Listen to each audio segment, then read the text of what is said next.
Everyone, good morning, welcome back to my channel. তো কেমন আছো তোমরা সবাই? আশা করছি সবাই সবার বাড়িতে খুব ভালো আছো, আর আমরাও বেশ ভালো আছি। তো আজ হচ্ছে বৃহস্পতিবার, আর এখন ঘড়িতে বাজছে ওই 5:45 মতো। তো এখন থেকেই তোমাদের সাথে নিয়ে আমি ব্লগটা স্টার্ট করছি। আশা করছি তোমাদের ব্লগটা ভালো লাগবে, তাই পুরো ব্লগটা দেখার অনুরোধ রইল। জানো তো, কালকে আর ব্লগ দেওয়ার একদম টাইম পাইনি, মানে এডিটিং সবই হয়ে গেছিলো, শুধুমাত্র ভয়েস দিতে পারিনি বলে আর ব্লগটা পোস্ট করতে পারিনি। তো কি আর করা যাবে, সেটা আজকেই করতে হচ্ছে। তো যাই হোক, একটা দিন মিস হয়ে যাওয়াতে আমারও খারাপ লাগছিল, আর কি আর করা যাবে, না হলে তো কিছু করার নেই। আর সত্যি কথা বলতে কদিন না এই মিষ্টু স্কুল অফিস সব কিছু টাইমে হয়ে না এত তাড়াহুড়ো, এত ব্যস্ততা হয়ে যাচ্ছে যে অন্য কোনো কাজ করাই যাচ্ছে না। তো যাই হোক, এখানে দেখো এখনও সানরাইজ হয়নি, ওই জন্য আকাশের ওই যেখানে আর কি সূর্য উদয় হয় ওই জায়গাটা দেখতে এত ভালো লাগছিল, তাই ওই জায়গাটার ভিডিওটা না তুলেই পারলাম না। তো যাই হোক, একে একে এখানে দেখো সব কাজ করা শুরু করে দিয়েছি। প্রথমে একটু বিছানাটা ঠিক করে নিয়ে তারপরে এখানে মিষ্টুর জামাটা আয়রন করে নিচ্ছি। অ্যাকচুয়ালি ওই ভেতরে যে সাদা শার্টটা থাকে ওইটাই আর কি একদিন দুদিন অন্তর অন্তর কাচতে হয়, না তো এত পরিমাণে নোংরা হয়ে যায় যে আর ওই একই জামা পরাতেও ইচ্ছা করে না। যদিও দুটো করে সেট থাকে, তবুও না দুদিন অন্তর অন্তর কাঁচা জামা পরালে জামাটাও ঠিক থাকে আর একটু পরিষ্কার পরিচ্ছন্ন জামাও হয়। তাই ওই ঘুম থেকে ওঠার আগেই আমি তাড়াতাড়ি করে এইসব কাজগুলোই করে নিলাম, কারণ ওই উঠে পড়লে না কি করছো, আমি একটু করব, এই সব আর কি করতে থাকে, আর ভয় লাগে আয়রনে কখন হাত দিয়ে ফেলবে, ঝাঁকা টাকা লেগে যাবে। তাই ঘুম থেকে ওঠার আগে ওইগুলো সব একে একে করে নিলাম। আর তাছাড়াও যেহেতু টাইম কম, একে একে যতগুলো কাজ এগিয়ে রাখা যায়। আর তারপরে ওই আগের দিন খুব বৃষ্টি হওয়াতে না অঙ্কন পুরো ভিজে গেছিলো, রেনকোট পরে এসেছিলো, তাই রেনকোটটাও বাইরে ছিল, তাই ভাবলাম আগে ওটাও ঢুকিয়ে রাখি, না তো দেখা যাবে তাড়াহুড়োতে না রেনকোট দিতে ভুলে যাব, আর আজকে হয়তো আবারও বৃষ্টি হবে, তখন ওই ভিজে ভিজে আসতে হবে। তো এই হচ্ছে অবস্থা এখন। আর জানো তো, এখন ওই কাজের মেয়েটা যেহেতু এরা বেরোনোর পরে আসে, তাই আমাকেও এখন ওই বাসি ঘরটা হালকা হাতে কোনো রকমে আর কি নিয়ম রক্ষার মতো করে ঝাড় দিয়ে নিতে হয়। না তো আগে যেরকম হতো কি, অঙ্কন বেরোনোর আগে কাজের মেয়েটা চলে আসতো, তো ওকে বলতাম আগেই তুই ঝাড়টা দিয়ে নে, তাহলে আর আমাকে ওই দুবার করে ঝাড় দেওয়ার ব্যাপারটা করতে হতো না। তো এই হচ্ছে এখন অবস্থা, কিছু করার নেই, যা নিয়ম সেগুলো তো পালন করতেই হবে। তো যাই হোক, এরপরে একটু হালকা হাতে সব ডাস্টিংটাও করে নিলাম। এই বাইরের ঘরটায় আমি চেষ্টা করি নিয়মিত একটু ডাস্টিংটা করে রাখতে, যাতে খুব বেশি পরিমাণে ধুলো বা নোংরা না জমে যায়, কারণ বাইরের ঘরটায় না ধুলো নোংরা জমে থাকলে বেশ বাজেই লাগে দেখতে। তো যাই হোক, এখানে দেখো তারপরে বাসনগুলো গুছিয়ে নিলাম, কারণ এরপরে না ওই কাজের মেয়ে চলে আসবে, তখন না খুব তাড়াহুড়ো লেগে যায় যে কোন দিকে করব, ঘরগুলো ঠিক করব না বাসনগুলো আগে গুছিয়ে রাখবো যাতে ওরা বাসন মাজতে পারে আবার। ওই জন্য আগে বাসনগুলো গুছিয়ে এখানে চাটা করে নিলাম। এবার দুজন মিলে বসে একটু চাটা খেয়ে নেব, তারপরে এইদিকে ঘর গোছানোয় চলে এসেছি। যেহেতু মিষ্টু অঙ্কন দুজনেই উঠে গেছিলো, তাই আগে এই ঘরটা গুছিয়ে নিলাম। অঙ্কন অলরেডি বিছানার ওই বালিশ টালিশগুলো ঢুকিয়ে রেখে দিয়েছিল, তা আমি বাকিটুকু করে ঠিকঠাক করে নিলাম। আর তারপরে দেখছি এই খাটের এই সাইডগুলোতেও না আবার বেশ নোংরা জমে গেছে। ওই এক দুদিন থেকে গেলেই না নোংরাগুলো জানি না কোথার থেকে যে আবার উদয় হয়ে যায়, মানে একটু দিন পরই বেশ নোংরা হয়ে যায়। আর আমার এটা একটু দিন না, বেশ অনেক দিনই হয়ে গেছিলো খাটটা পরিষ্কার করা হয়নি। তো যাই হোক, ওটাকেও একটুখানি দেখলাম টাইম আছে যখন করে নিই।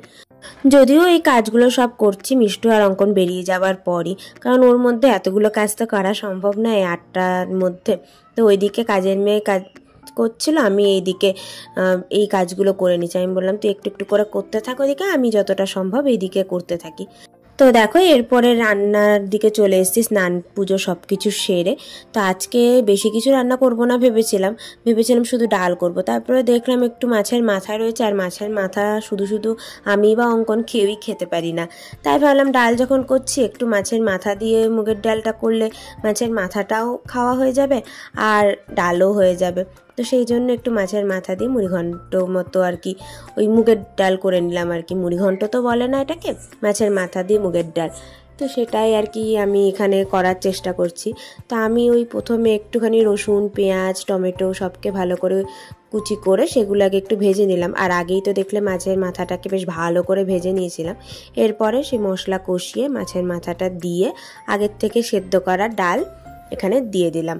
আমি ডালটাকে নুন হলুদ দিয়ে সেদ্ধ করেছিলাম, তবে এই ডাল করতে গেলে মুগ ডালটাকে একটু ভেজে নেয়, তবে আমি আজকে ওই আগের থেকে প্ল্যান ছিল না তো তাই ভেজে করিনি, নর্মাল আর কি যেরকমভাবে ডাল সেদ্ধ করে সেরকমই করেছিলাম।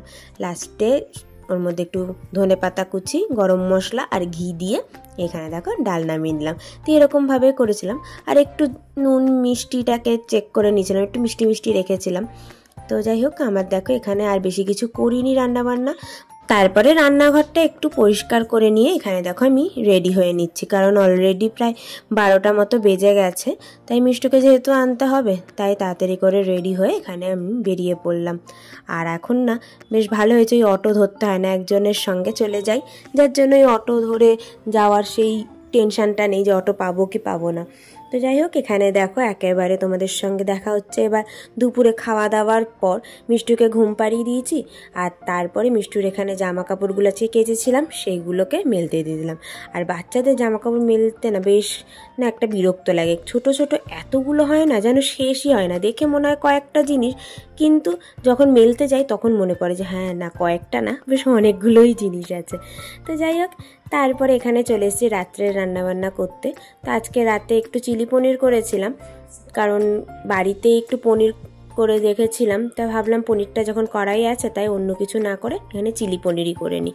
আর মিষ্টির জন্য একটু আলু পনির দিয়ে তরকারি করে নিয়েছিলাম যাতে ও খেতে পারে, কারণ চিলি পনিরটা না এত সস ঝাল এইসব দেওয়া তো অতটা ওকে দিতে চাই না, তাই ওর জন্য আলাদা করেই করেছিলাম। আর জানি যখনই খাবো চাইবে তখন ওই একটুখানি দিলে অতটা অসুবিধা হবে না, ওর জন্য তো আলাদা করে করাই থাকবে।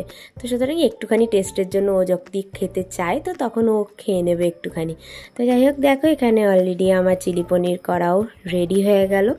তো এরপর একটু রেডি হব, এক জায়গায় বেরোবো বলে। তো দেখতেই পাচ্ছ রেডি হয়ে গেছি, বেরোবো, একটু একটা বাজারে দরকার আছে সেটার জন্য। তো চলো রেডি হয়ে, অঙ্কন আর মিষ্টু অলরেডি চলে গেছে নিচে, এক্ষুনি তাড়া দেবে আমাকে নিচে নামার জন্য। তো ফাইনালি এখন বাজে প্রায় 7:30 মতো। তো চলো ঝটপট করে বেরিয়ে পড়ি। তো দেখো 7:30 বেশি বেজে গেছে, তাও দেখো বাইরের ওয়েদারটা এত সুন্দর, আকাশটা কি ভালো লাগছে। আর এখানে একটা জায়গায় দাঁড়িয়েছিলাম তাই সেই জায়গাটারও ভিডিও করে নিলাম। ফাইনালি এতক্ষণে টাইম পেয়েছি কথা বলার, বাইরের থেকে এসে এতটা লেট হয়ে গেছিলো, মানে 9টা বেজে গেছিলো। ভেবেছিলাম তাড়াতাড়ি আসবো, কিন্তু এখানকার যা ট্রাফিক, যেটা 10 মিনিটে পৌঁছানো যায় সেখানে পৌঁছাতে প্রায় আধা ঘন্টা লেগে যায়। তো যাই হোক, কিছু করার নেই, ট্রাফিক ফলো করেই চলতে হবে। আর তারপরে যদি সেটা হয় 4 হুইলারে যাওয়া, তাহলে তো আর কোনো কথাই নেই, আরও লেট হয়ে যায়। তো যাই হোক, সব কিছু কাজটা সেরে বাড়ি এসেছি, বললাম যেটা 9টা বেজে গেছিলো। এসে আগে রুটিটা করে মিষ্টুকে খেতে বসিয়েছিলাম, কারণ সবজিটা যেহেতু করার ছিল তাই মানে খাবার ওই টেনশনটা ছিল না, কোনো রকমে তাড়াতাড়ি করে রুটি করে ওকে আগে খাওয়ানো হয়েছে, তারপরে আমরা খাওয়া দাওয়া করেছি।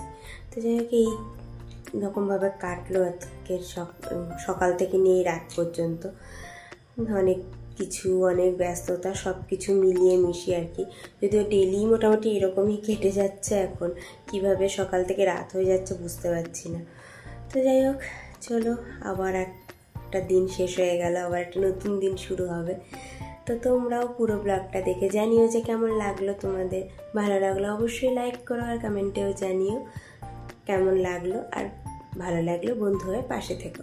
তো চলো আজকে ব্লগটা এখানেই শেষ করছি, আবার দেখা হবে নেক্সট ব্লগে। ততক্ষণের জন্য tata, bye bye, good night, সবাই ভালো থেকো আর সুস্থ থেকো।